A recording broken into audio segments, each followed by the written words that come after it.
suffering ceases to be suffering at the moment it finds a meaning. Yeah. In some ways, suffering ceases to be suffering at the moment it finds a meaning.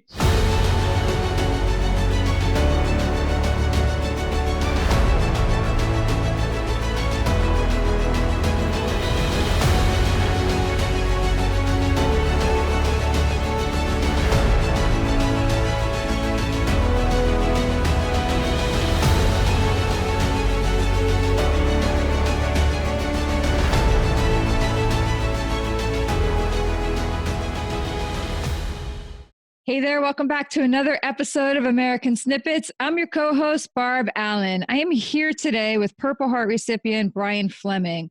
You may have heard of him as the blown up guy, which sounds like kind of a joke, but isn't really a joke. It's a true thing, a true story that he has used to teach people lessons that he has learned the hard way. He's all about gratitude and service and sacrifice and resilience, and the fact that he is taking the time out of his busy schedule today to sit down with us, to trust us with his story, to share his story and his message with our community here at American Snippets is something we are deeply grateful for. Brian, thank you so much for being here with us today.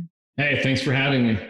Yeah, it's always great to connect with people who are excited about, this country and their path and their mission and their purpose and whose purpose aligns with ours. So let's get into it, man. Are you good? Absolutely. Okay. So we'll go into your service and then backwards and what led you. I've watched some of your interviews. I've heard your talks, I've dug into what you do. So I'm familiar with a bunch of pieces of your story, but let's go a little into it for people who may not be. Okay. You served in infantry, in the combat infantry division, and you were in Afghanistan when you were injured. Yeah, I was a team leader in an infantry platoon with the Army's 10th Mountain Division in 2006 in Afghanistan. 2006 in Afghanistan. Okay, what led you first off to go into service?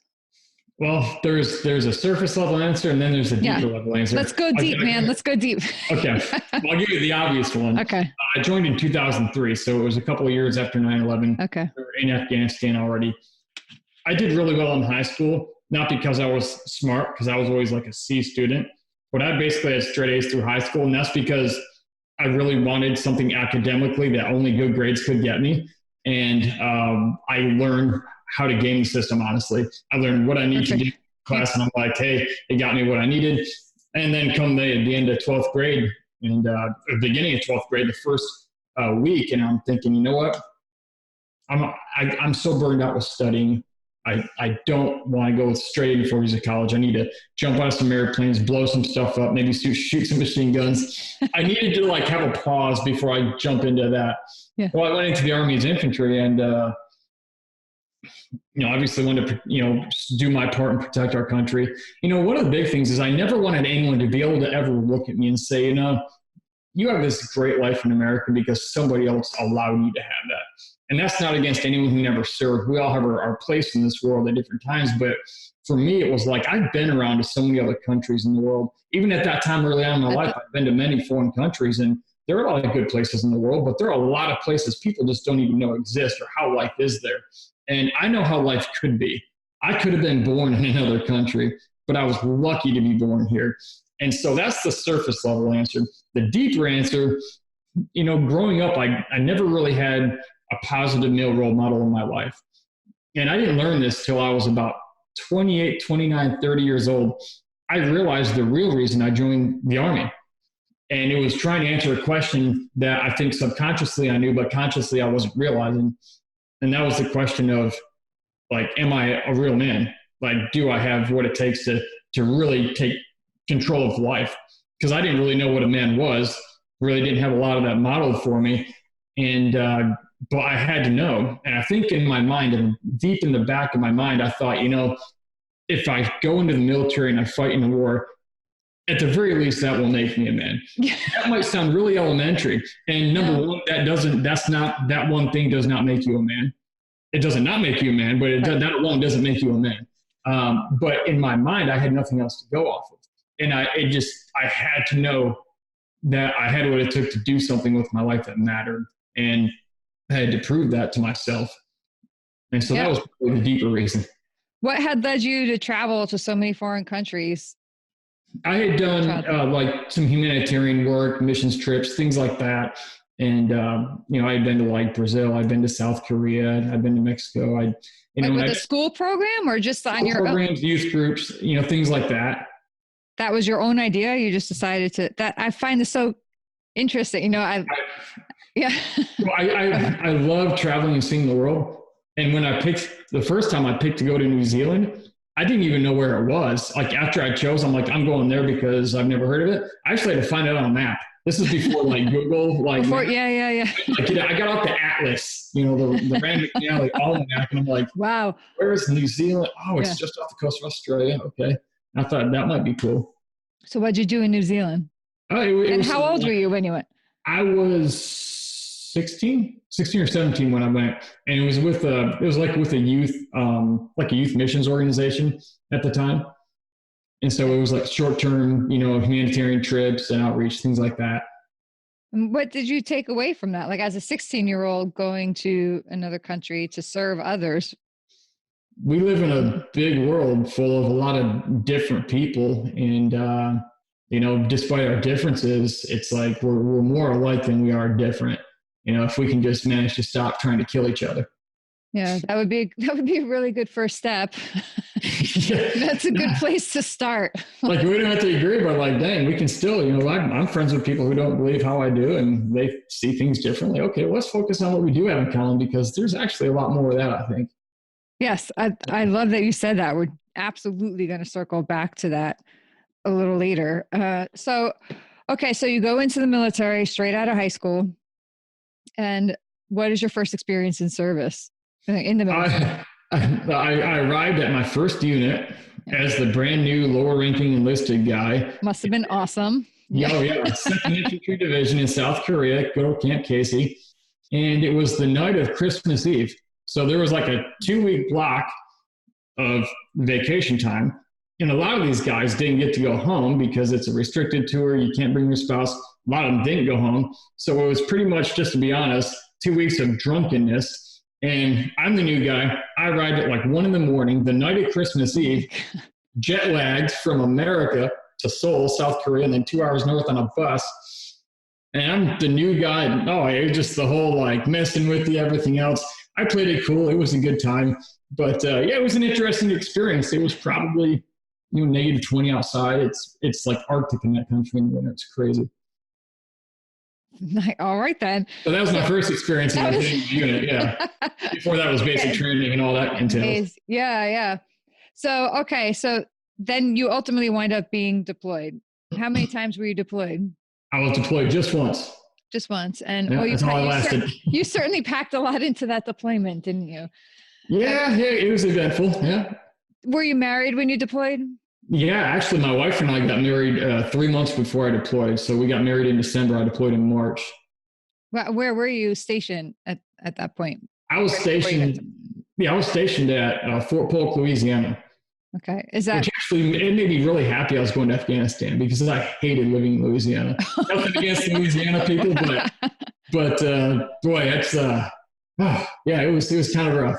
What did you hate about it? Super humid. I mean, the people and the food were excellent. That Louisiana has on its side, but boy, the weather and the climate sometimes it wasn't one of my favorite places. It's not your jam. Is that where your wife is from?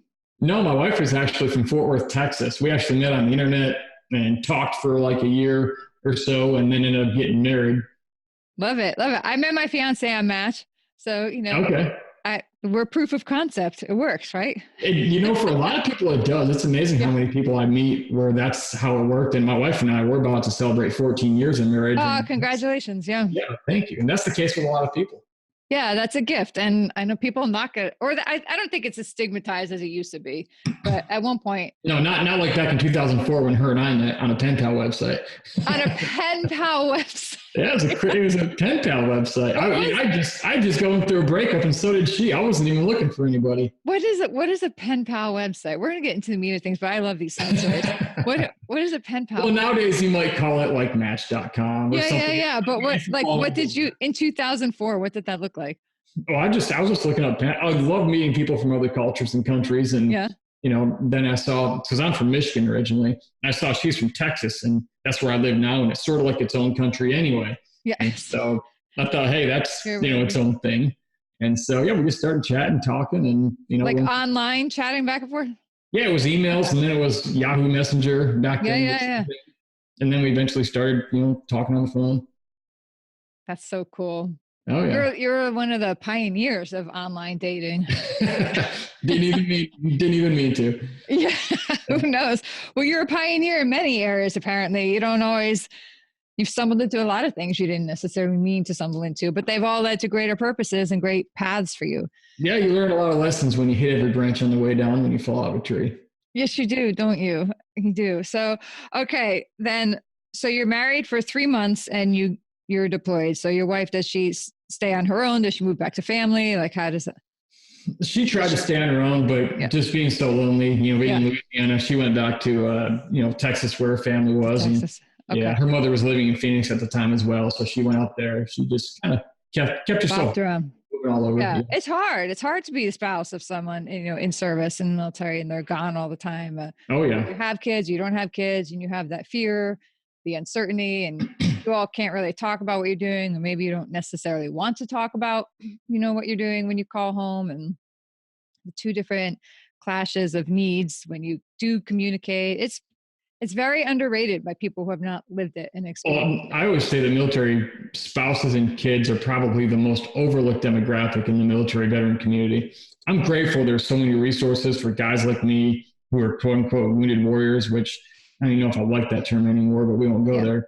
But, the families, we're starting to see more programs for the families, but what people don't realize is that, like you just said, like the spouse fights their own battle. They're growing and evolving as a person while you're gone.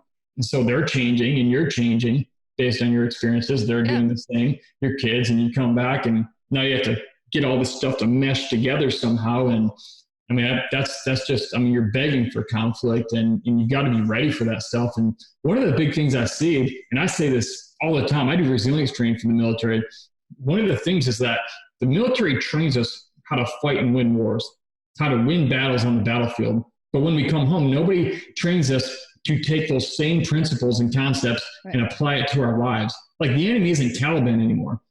It's this idea in your head that your spouse is like your ex, and that if she says something, she means this when you actually haven't communicated, or it's your kids doing something, or it's this anxiety that you never had before. There's new enemies and it's a new battlefield. Yeah. The terrain is different. All these elements of a battlefield, they change, but nobody teaches us how to take what we already know about winning on the battlefield and apply it to our daily life and our families. And as a result, you see an overwhelming amount of military families being destroyed by divorce. And I think a lot of it's preventable. We aren't taking what we already know and applying it to life. And if we did, a lot of us military veterans would be a lot better off, and so are our families.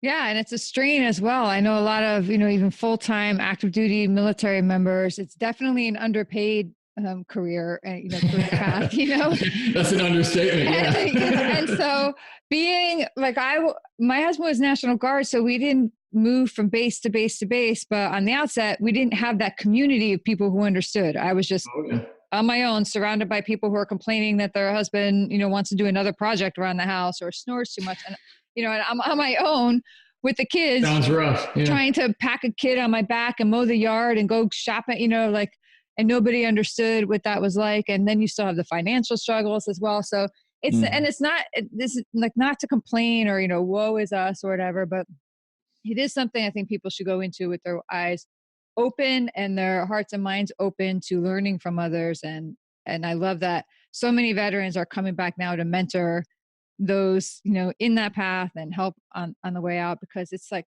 you're taking human beings and putting them in a system that you all are being, sent out to do things that are unnatural to your, morals and humans, you're just breaking you down, building you up, and then sending you back all shifted and changed with no support.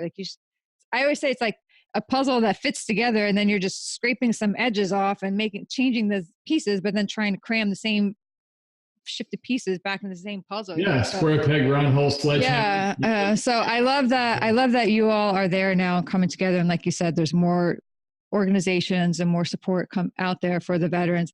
Definitely, and the military spouse community is stepping up hugely as well to see that. So that's cool. What is one thing, while we're on the topic, what is one thing you would maybe advise to somebody who is in service now and about to transition out? Find your next mission before you get out.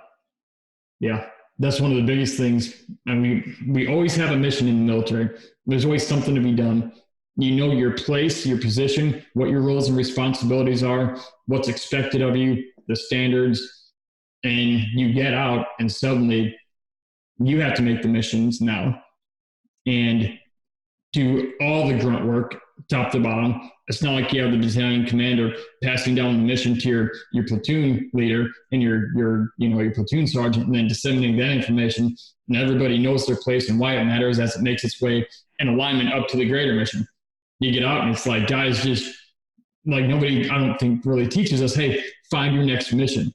Because if you don't have a mission in life, you're just kind of existing. And that leads, as we know, to all kinds of depression and anxiety and meaninglessness and literally existential crises and things that just bring people down. And then they start medicating with drinking and, every other thing out there you could abuse that they probably abused while they were in the military. And so you just have no accountability now, Yeah. You go from a very structured system with a very clear mission. You always know what the mission is. You get out and you don't know the mission. And that can be a really bad place. And even if you know it when you get out, 5 years after that, you might drift and just, lose sense of your mission. So you have to constantly make these mid-course corrections and asking, what is my next mission? And part of that is being around people. We have a chain of command in the military. Establish a personal chain of command. People that you can look up to, who they're where you want to be, let them guide you. People on the same path as you, they're the same rank, so to speak. They're going in the same direction. I mean, I know people who are also speakers, and some are above me, some are at my level, some are newer and below me in that sense, as far as experience level. Well, I can contribute to the ones who are lower. And not only does that help them, but it gives me a great sense of meaning and purpose that I'm doing something good in the world. But also I can learn from people like Dave, for example. We talked about my original mentor, Dave Reaver. I never would have gotten into the speaking thing unless he said, Brian, I'll show you how to do something with this injury if you're open. And so he sort of took on a superior role in that chain of command in my life. And nobody taught me that. It was just inherent in me. But if I would have known to plan these things out ahead of time, boy, that battle plan would have made my life a lot easier. And that's actually something I'm going to start teaching pretty soon, but we'll get to that. Yeah, we will get to that. And actually, in your case, you maybe thought that you had more time before you had to restructure your purpose and your mission, right? So let's talk.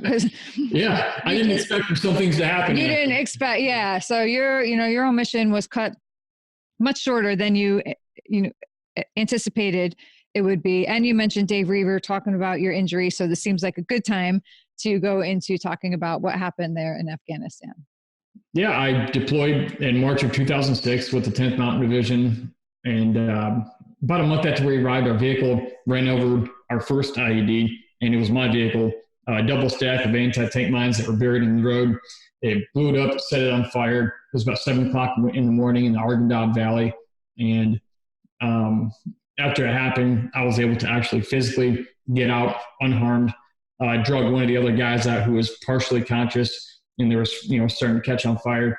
He was the explosion had gone off underneath his seat, which I was in one back seat, he was in the other. So the back tire ran it over, and so we were able to get him out. And two of the guys were injured, both returned to duty a month later. So thankfully nobody died there. Then a couple months later, I was I think it's a funny thing now.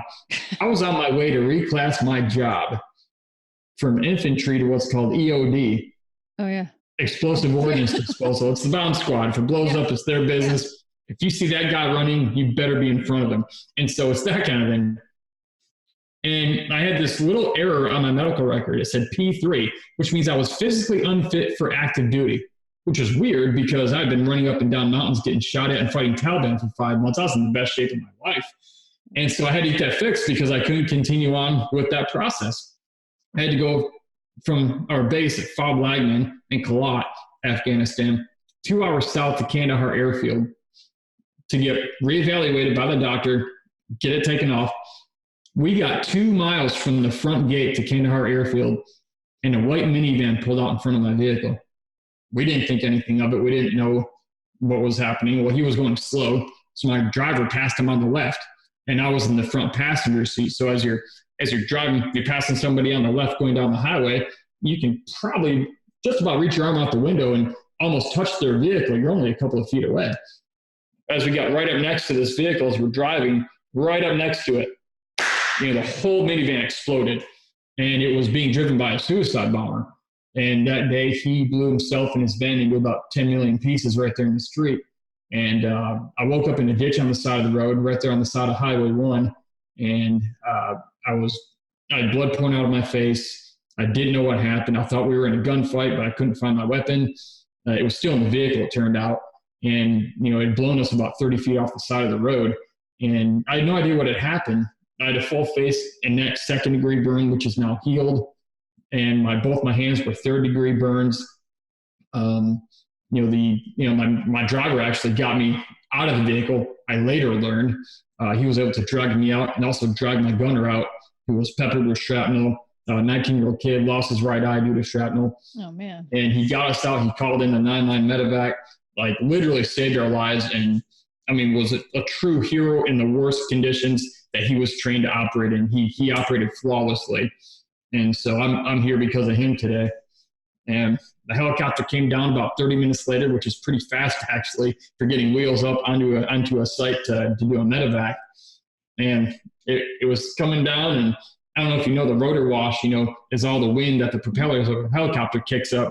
Well, it basically throws everything everywhere if it's not anchored to the ground. Well, we were in a desert, and so we're sitting there. We're about 50, 100 feet from the landing zone, and we're looking at the chopper coming down, and all of a sudden, whoosh! We got sandblasted, and my face was burned off second degree, and I got all this sand, this gust right in my face, and I always so that all implanted in your wound. In addition to everything else, yeah. It was like one of those days when you wake up and have a bad year. It was one of those. Yeah. It was also kind of you kind of look at the sky and you're like, really, all this, and now just okay, So that hurt, but they got me back, and I spent 14 months at Brooke Army Medical Center in San Antonio, Texas.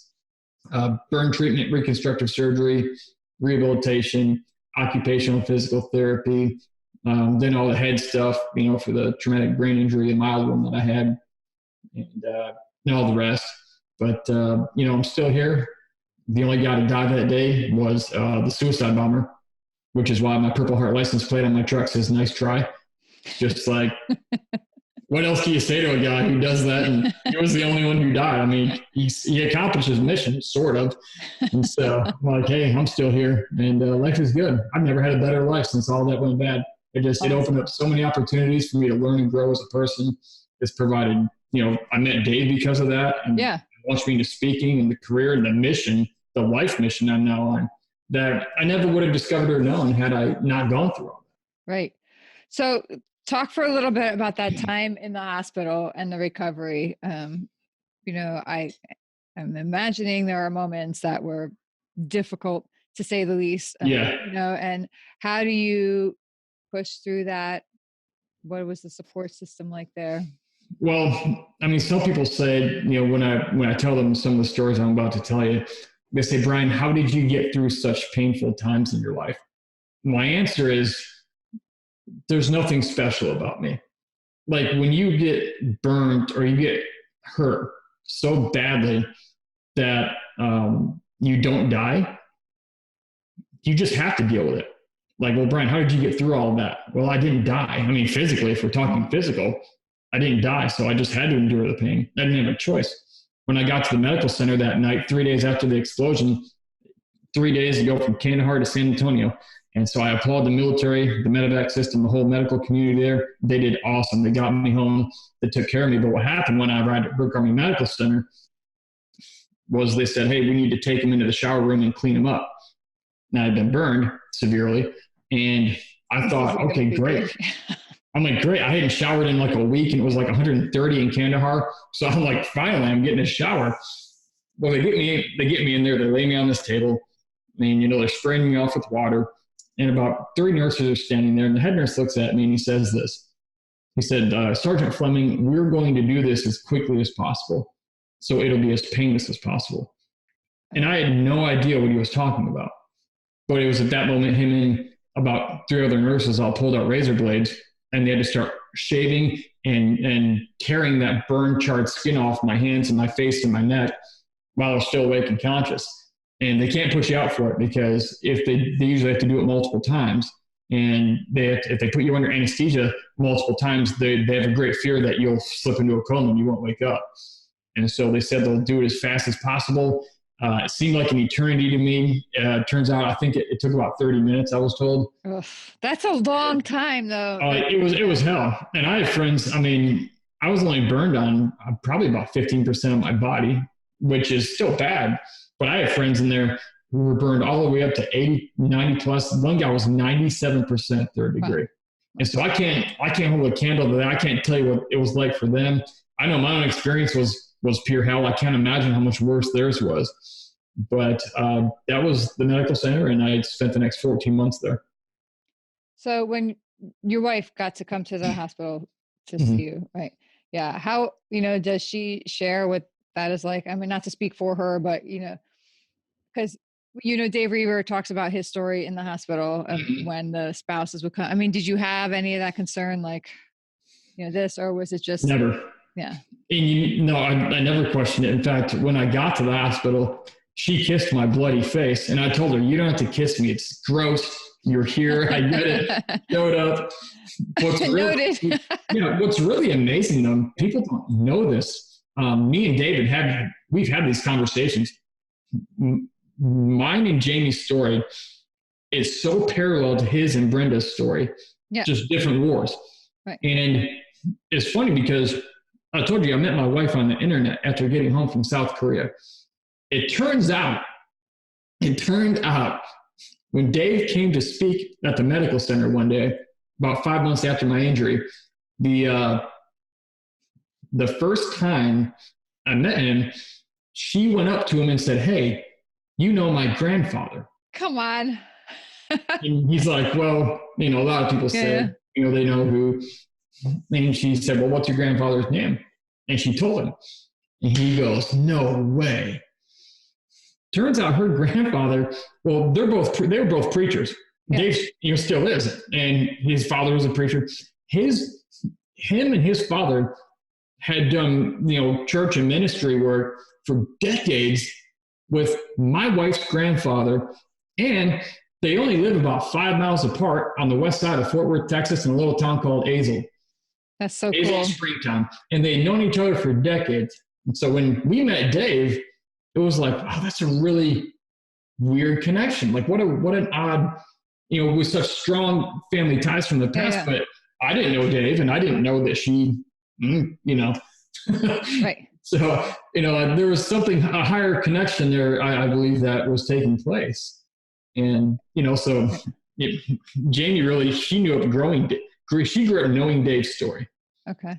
And I think Brenda, Dave's wife, actually modeled so much of what a wife needed to be if you're in a tough situation. Right. And so, literally, Jamie had grown up knowing, well, Brenda was there for Dave and everything, and they were always there for each other, and they still are. Yeah. That's so cool. So then that's how you met Dave. And Dave Reaver, for anybody who may not have heard of him, who's listening, he was in Vietnam, and his story is freaking ridiculous. Like a grenade was shot out of his hand, and I don't know how he lived through that. His injuries were so severe. I don't know how many times he was pronounced dead or thought, but anyway, his story of recovery is something that everybody should hear. We were lucky to interview him back earlier on in American Snippets, and he speaks all over the world now and shares his story. He's gone back to Vietnam and done amazing things there. Such a cool guy, such an amazing guy. And how awesome. Like if you had to find anybody to mentor you through something, it would have been him. But I didn't choose it. Like he and I crossed exactly. We like ran into each other. And you know what the big key was? And there's a good lesson here. Yeah. You'll hear a lot of military guys and women, we all do it. Yeah. We'll say things like, well, I know I need help with something, but Nobody understands me, therefore they I can. was just going to say that. And it's the biggest crock of crap you've ever heard. Yep. But here's what they're really saying. So I've learned a ton of great things from people who can't relate to me. That's a different perspective is actually what helps you find the answer you're looking for in a lot of cases. But here's why I clicked with Dave. There are two things that I believe every good mentor has at the very beginning when you're getting mentored. There's connection and there's credibility. Connection is when you can look at somebody and say, that person understands, like that person gets me, like they understand what I'm going through. Dave had been hospitalized at Brooke Army Medical Center 40 years earlier, same hospital. Yep. But there's also another piece. There's connection. That's the emotional thing. This guy understands me. They can empathize. But then there's the credibility piece, which says, because I looked at Dave and said, he's been here right in my shoes where I'm at right now, but he didn't stay there. He's been married for decades now. He's very successful in his career. He's made an amazing life for himself and has impacted millions and millions and millions, untold millions of lives for the better. And I thought, without even knowing it, I thought, if that guy can get through all that, I think I can too. And it's the connection and credibility. I knew he understood how I felt and he didn't stay there. So he can show me how to get out of this, if anybody. Yeah. And that is true. And there's people, no matter what situation you're in, if you find people who've been through the same thing, it doesn't mean you're going to connect with them personally. Right? No. And a good point there. Yes. And you make a great point. And here's the thing. I know a lot of guys all across every branch of the military, whether they're regular military, special operations or not. One thing you'll find with a lot of people is they'll only want to hang out. Like I have a buddy named Chad who I wrote a book with, and he's another amazing success story. But he had people connecting him with a few other people who had been in special operations like he had. And what he found was a lot of them were dealing with a lot of the same issues he was, and they didn't have any more solutions than he did. Right. Yep. But then he met a guy down in Houston, Texas, who was the furthest thing from a warfighter, furthest thing from a special operations guy, never in the military, about 5'3" or 5'5". I mean, soaking wet, probably weighs 130 pounds. A guy who's the furthest thing away of what he was. And that was the guy who helped him save his marriage, figure himself out mentally, put his mind back together. And now Chad has one of the most successful organizations for veterans, literally in America, the most effective one I've ever been a part of. And so that all came about because he met a guy who if he would have looked over and he would have said, no, he doesn't get me. And he would have lost out. Yeah. His family would have lost out. It's so cool how that works, isn't it? Like you can be thrust in a situation with people who have gone through, and nobody goes through exactly like the same thing, but close enough is the same thing. Mm-hmm. And think that, oh my gosh, okay, they're going to get me. But either they may not get you or they get you, but they're not ready to heal. They're not ready to push through, so maybe they do get you, but they're just not there where they're going to move forward. And if you connect with them, they're going to hold you back. Right. Or you find the people who have been through something similar and are like, let's get out of this stuff together. Right. So you have to just, it's like not an assumption. And I made a mistake, when I was widowed, and I'm like, oh my gosh, I'm with 800 other widows. We're all going to be best friends. Oh, no. Like, how'd that work out for you? Not so good. Not so good, man. Like if you probably got more hate from some of those widows than you got from anybody. If your experience is like mine with some veterans, not most, but some. Yes, I have. Just like in any life, I have got, a lot of unanticipated, experiences from those people that I thought that I was going to instantly be friends with, but I've had some great ones too. Yeah, well, exactly. And that's kind of the game. Yeah. But this is what I say to anyone in the military who has that mindset that, hey, if you weren't there, you can't help me. I had it for a time. I didn't even know I really had it, but here's what I equate that to. When we were living in the mountains in Afghanistan, hunting Taliban, that was our mission. Our job was to find them, capture, or kill. That was infantry. That's your job. Yeah. And so the thing about it is we had close air support on hand for a lot of those missions, not all of them. And close air support, if you don't know, those are helicopters and gunships and warplanes that are flying above your battlefield that can reinforce you and help you destroy the enemy. Now, let me ask you this. if we ran into a situation that was more than my 17-man platoon could handle, maybe 200 Taliban, I don't know, 300, any situation that we couldn't handle or wasn't ideal for us or could be destructive. The thing about close air support is not only can they come across and help us defeat the enemy, they have a totally different perspective of our battlefield. Mm-hmm. They can see our battlefield from a perspective that we can't, and they can see things we can't. They can say, hey, don't go over this mountaintop. There's a whole camp of like 100 Taliban there. Don't go there. Well, we wouldn't have known that if we wouldn't have had air support. But how dumb would it be if we were in a firefight with a superior enemy? Maybe they're up at elevated positions and they're greater in numbers, and we're in a bad spot. And the leader is told, hey, we need to call in air support. But the leader says, no, let's not use it. We don't want our command to think we can't handle this situation on our own.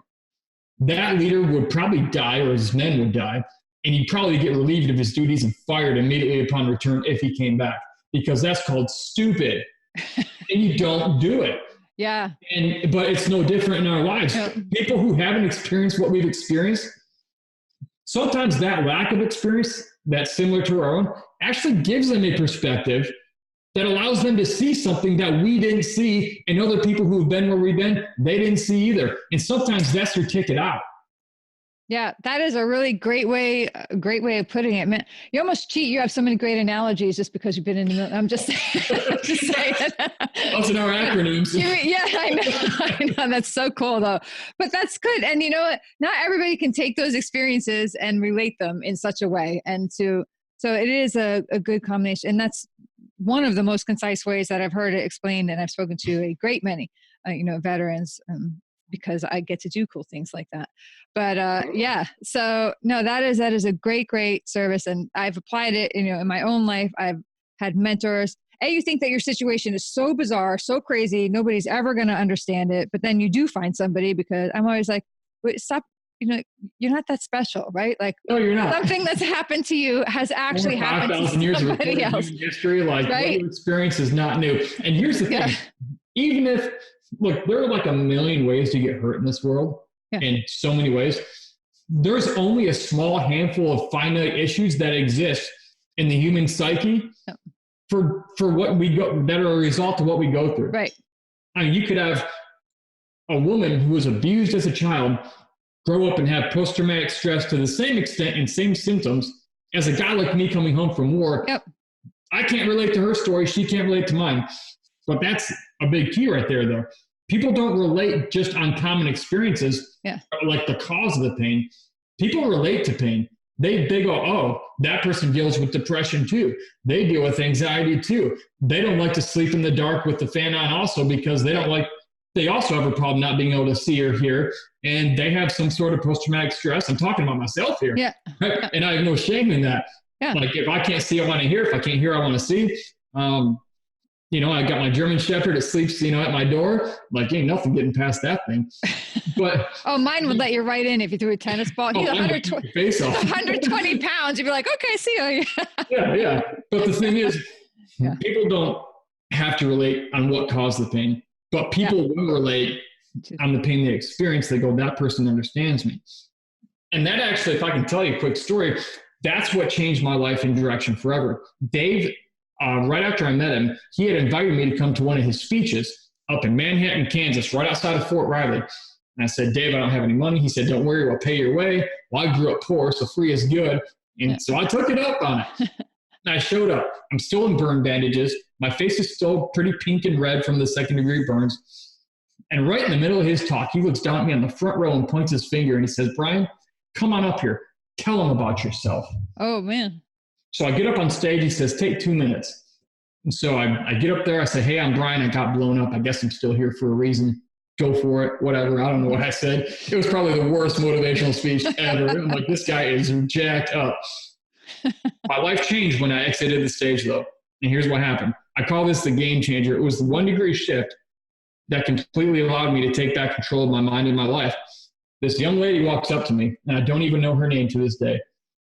She just starts talking at me.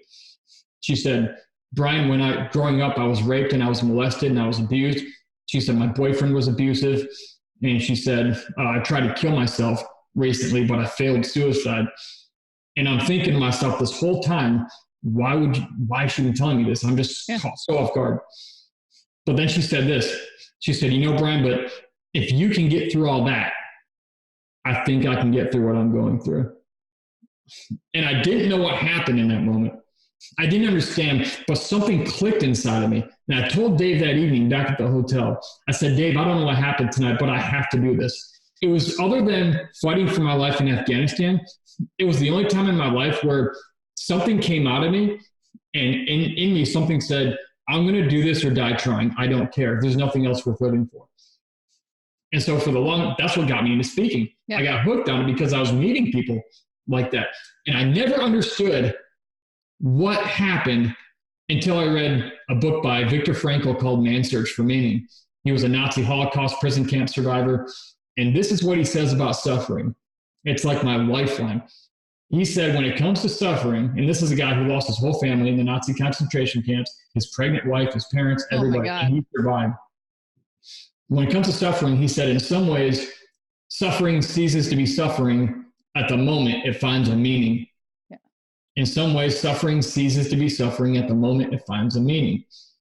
Well, this is probably 7 months after my injury, not even a year yet.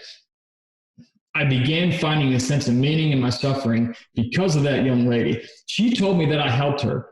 I didn't mean to. I didn't know how I did. I didn't have any advice, but what I realized years later, she helped me. Yeah. Because I saw it helped her. And she realized, like, she's not going to go home and drink a bottle of pills or put a pistol in her mouth tonight.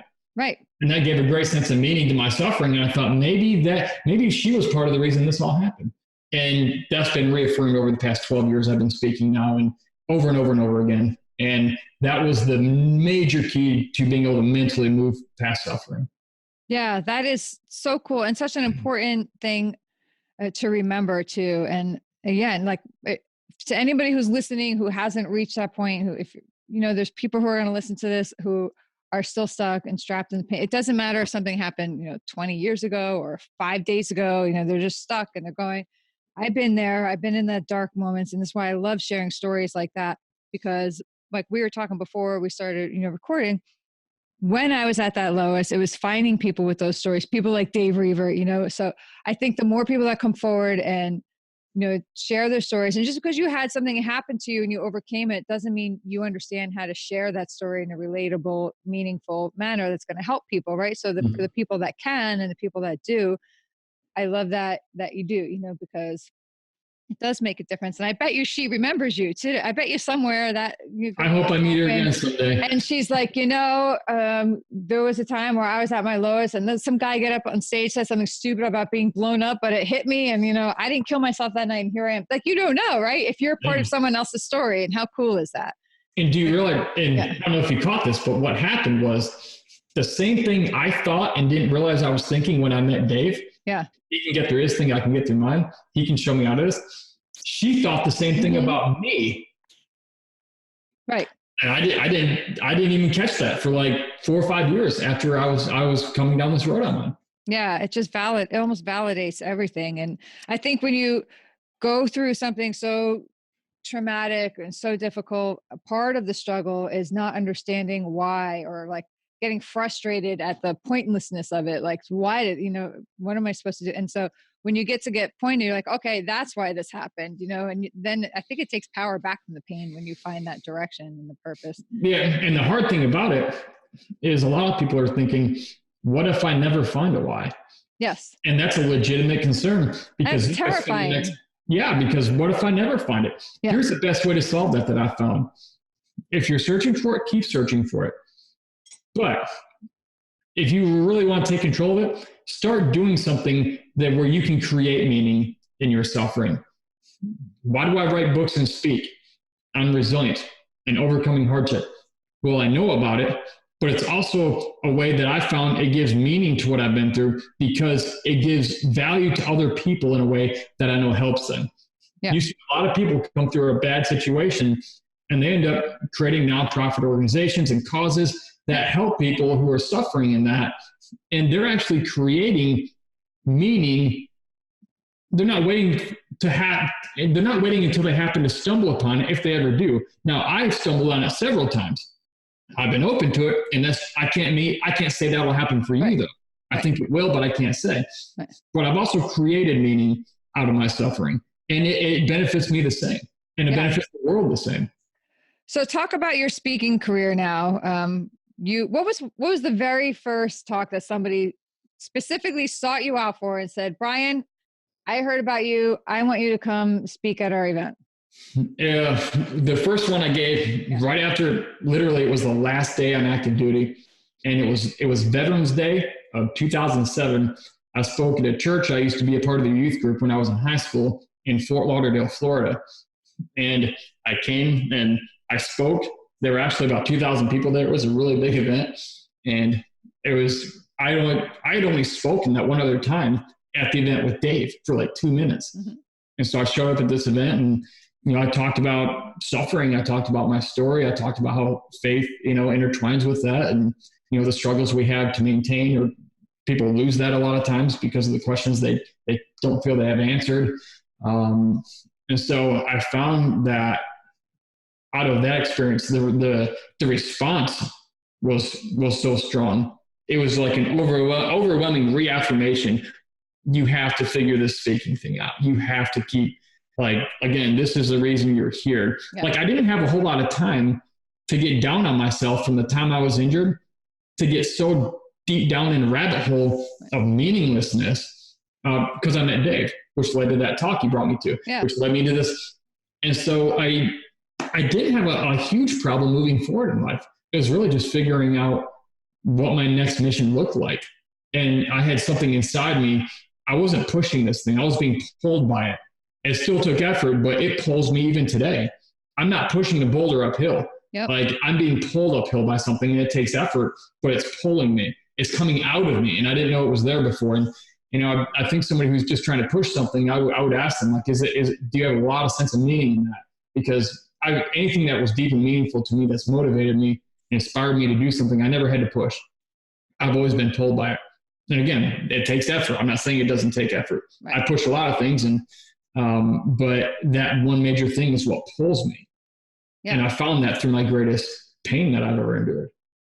Awesome. So what is one thing that you haven't tried then professionally, maybe, that you feel like could be a segue? You speak, you write books. Where do you see this? I would love, I've spoken, I speak for other people's audiences. They bring the people to me.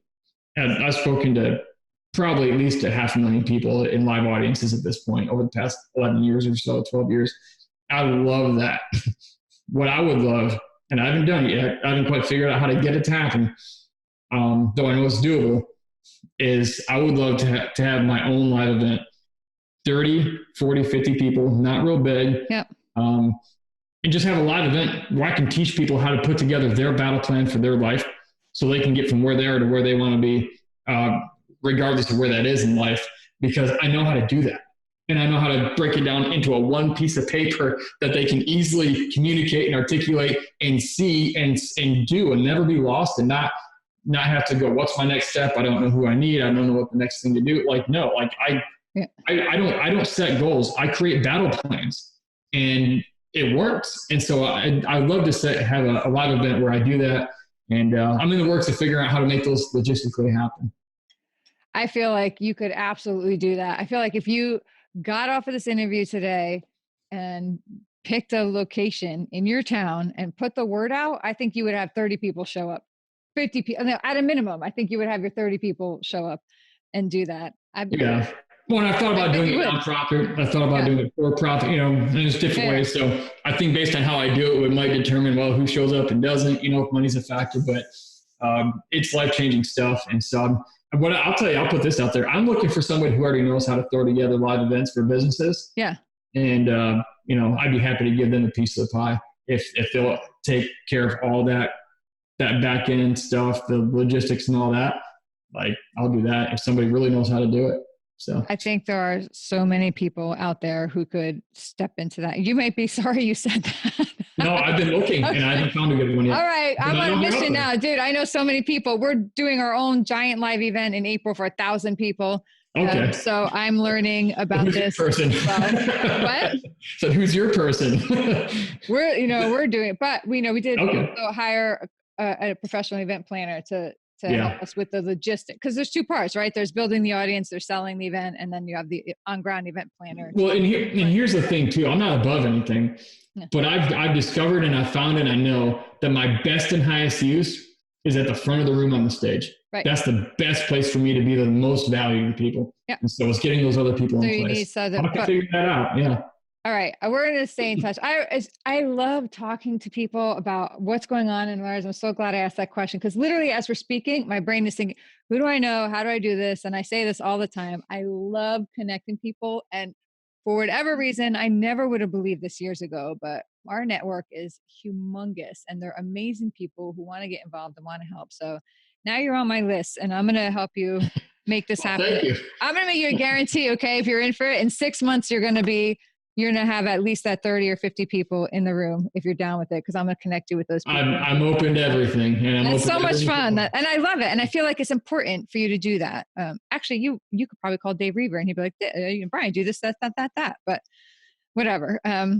I digress. Sorry about that. So, I get all excited, right? When I hear I'm with you. do amazing things. It's so much fun. All right. So if people want to find out about you, they want to reach out to you, they want to get one of your books, hire you to speak, or come to your first live event that you're running yourself in 6 months, how do they connect with you? Well, the easiest way to find me is my website, which is very easy to remember. It's blownupguy.com. Just remember, I'm a guy. I got blown up. blownupguy.com. It's infantry easy is what I say. It's like, here, front toward enemy, like for the Claymore Mine. Like that's the name of my book. Yeah, well, it's idiot proof. Like, you can't screw this up. So it's blownupguy.com. I'm one of thousands of guys, men and women, who've been blown up. I'm just the one who thought it'd be funny to have a website. Right. That's hilarious. So if you want to find me with speaking, I speak for companies and corporations, associations, churches all over the world. And go to blownupguy.com to learn more about that. If you want to learn more about how I do speaking, how I got into this, I have an online course at speakerblastoff.com. And it's very low barrier to entry. Everything I wish somebody would have taught me from the business end in the beginning. And so Dave taught me how to reach people's hearts and communicate. The business piece, I have different mentors who are strong in different areas. And this is what I wish I would have known. And so if you want to get started in that, you have a message to share, but you just aren't sure how to get started, I would go there. Awesome. All right. So one question we love to ask is what drives us here, our backstories and the American dream, defending it, because people kept saying that it was dead and gone. And I'm like, well, this country is actually pretty awesome. A lot of people gave a lot for you to be able to say that. So we are big proponents of the American dream. And I love to ask you, what is your definition? Because it is different for everybody. How do you define the American dream?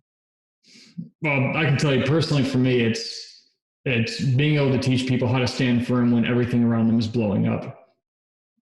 That's my mission in life. That's what I do. That's my life message. It's my keynote speech. It's my life message. It's everything. Everyone gets blown up, and there's ways to get around those things when it happens. And if we can equip ourselves and get ourselves around the right people, we can do incredible things above and beyond what we go through. Awesome. Brian, thank you so much, A, for your service, and B, for taking the time to be with us today. Trust us with your story and your time. Hey, well, thanks for having me. It's been a huge privilege.